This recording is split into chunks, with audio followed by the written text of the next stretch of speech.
What's up, everybody? It's your boy, Richard Graves. I just thought I'd give you guys an update regarding the shooting of Dexter Reed. Once again, my heart goes out to the family of Mr. Reed, losing their child, losing a brother, losing a son. That's very significant. And, above all, it is a tragedy that this happened. There were some facts that I had questions regarding some of what I was seeing. One, I see how the media is trying to spin this whole thing. You've seen everywhere from CNN to MSNBC putting up, in New York Times, New York Post, putting up stories where this young man, they're presenting it as, 96 shots fired, killed a black man, the typical thing that they try to do with these type of things, as opposed to really looking at what we're really looking at here. What we're looking at, number one, is the fact that Mr. Reed had gun charges already. He had pending case, I believe. Now, that doesn't necessarily mean he was involved in criminal activity outside of having that gun. I talked to a lot of young brothers, gang affiliated and non-gang affiliated, and they feel the need in these neighborhoods of Chicago to have a gun, which highlights the fact why the tactical unit was in the area where they pulled him over. Tactical units normally don't pull over people. Patrol officers normally do. So when you have tactical units present in areas that have high crime, this is what happens. They do pull over people. And obviously, I won't say obviously, but apparently it looks as if there might have been a whole lot of reasons why they pulled them over. Again, that's more information we're waiting for. But the information that I do have now, the new information, is that, okay, everybody's focusing on 96 shots. Now, if Mr. Reed had shot at the police one time and they just lit him up with 96 shots, there would be a problem there. It still would be them responding to someone shooting at them. And I'm going to tell you now, nobody's going to split hairs. They might, for politics' sake, they may get, some discipline from the job. They may even get fired, but no one's going to prison for shooting back at anybody. The judge is not going to split hairs. Or you shot this many times, he shot at you only one time. You guys have to understand, this is not the Wild West. This is not where, someone's looking at, he only shot at you once. You only shoot once back. This is not about that. Just like with you as a citizen, someone shoots at you and you empty the clip back, you empty the clip, you wouldn't have shot it. They hadn't shot at you. Simple as that. Now, that being said, there were 11 shots, meaning that he was continuing to fire at the police and they were continuing to fire back. All right. You have to understand, no one knows how many guns he has, know what type of gun he has. He could have had anything from a Glock to Tech 9, shooting multiple shots. No one knows that. So people are trained to shoot until the perceived or real threat is over. And obviously someone shooting at you, you're perceiving a real threat and you're shooting back. And everybody's shooting because they're all getting shot at. It's really just that simple. I know that people want to make this out to be some type of Laquan McDonald moment, but it isn't that. And what we really need to be asking the question is, why do our young black men feel that they have to have a gun to protect themselves in these neighborhoods? What are we doing wrong? What's going wrong in these neighborhoods for our young brothers to have to feel that way? I don't like it. I don't like seeing the fact of black men getting killed by police or by other black men, particularly, which is what's happening. There were 15 shootings in Chicago over the weekend that we didn't hear anything about. The mayor wasn't out. There were no protests.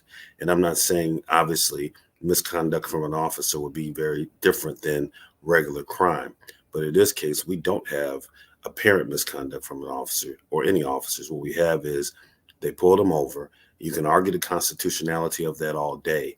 But at the end of the day, he did not get shot because he got pulled over for a traffic stop for a safety belt. He got shot because he chose to shoot at the police. I know many of you here, I've been pulled over multiple times as a young man all the way up till now for not having my seatbelt on. I have a gun normally with me. I have never thought about shooting at the police.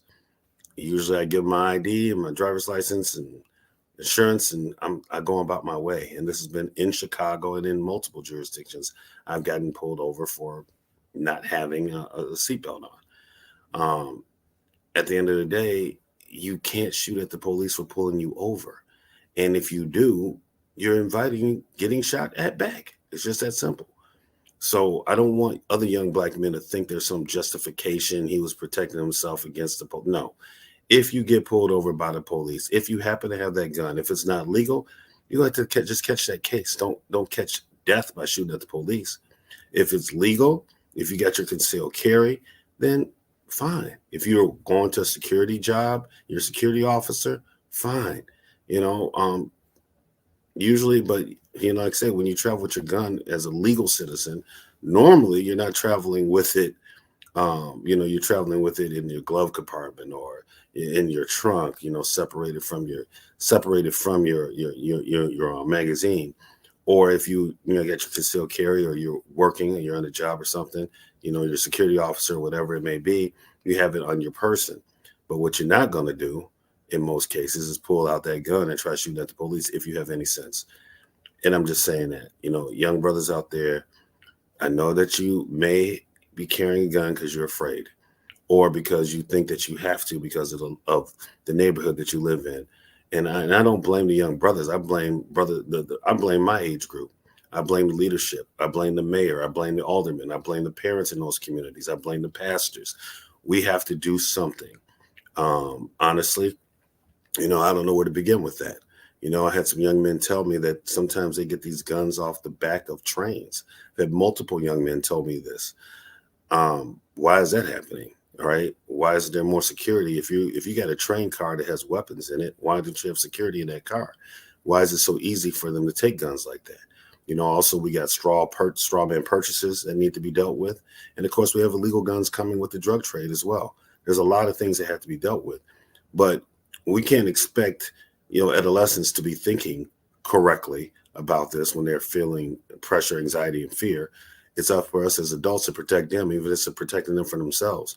So the first thing we can do is do something about how they're getting access to these guns, deal with the illegal guns, deal with the strawman purchases, deal with these trains that come through the west side, the south side, that stop where kids apparently are jumping on and taking guns out of. This ain't conspiracy theory stuff. This is what is actually happening. We need to address all of that. We need to have tougher penalties for people caught with guns. And I'm not just saying simply throw them in jail and lock them away and forget about them. I'm saying we have to have some type of restorative things that we're doing when we're catching these young people with guns. We got to do something while we have them in our custody to try to keep them from not repeating that cycle. But like I said, I blame our generation, my generation. There's more that needs to be done. And since you have a mayor in the city of Chicago that's part of my generation, I hold him accountable to start doing something to keep these young brothers from feeling like they had to have guns in the first place, to make these neighborhoods safer so tactical units aren't patrolling. That is on you, Mayor. And that is not police reform. What that comes down to is reforming your socioeconomic system, reforming your, actually pushing for positive cultural things in order to try to address the fact of the issues that we're having in these inner city communities that you are overseeing right now. You're the mayor of the city of Chicago. I don't want to hear about, you coming on talking about, oh, I feel for the family and, I support law enforcement, whatever. Nobody's trying to hear that, because none of that. The root problem is not the constitutionality of that stop. The root problem isn't even the brother having the gun. It's why he did. The root problem is why we have a tactical unit patrolling a neighborhood in the city of Chicago, why that's necessary. That is basically failures of the leadership of the mayor and the mayor and the city council. Get your stuff together, figure out what you got to do, bring jobs to the communities. I hear you talking about giving jobs for the migrants that are here. I think there's about 100,000 of them. And if you are successful getting jobs, that means that you have jobs to give the people who don't have them in the hood. So work on that. Now, I'm not going to rant any further. This was a quick update, and I do have a lot of criticism for leadership in the city of Chicago, and y'all hear more about it as we discuss things here. Jonathan wasn't with me this morning. Like I said, quick update. You guys reach me at richardgraysalive.com. Please like and subscribe to the show, to the channel, and I'll talk with you soon. Peace.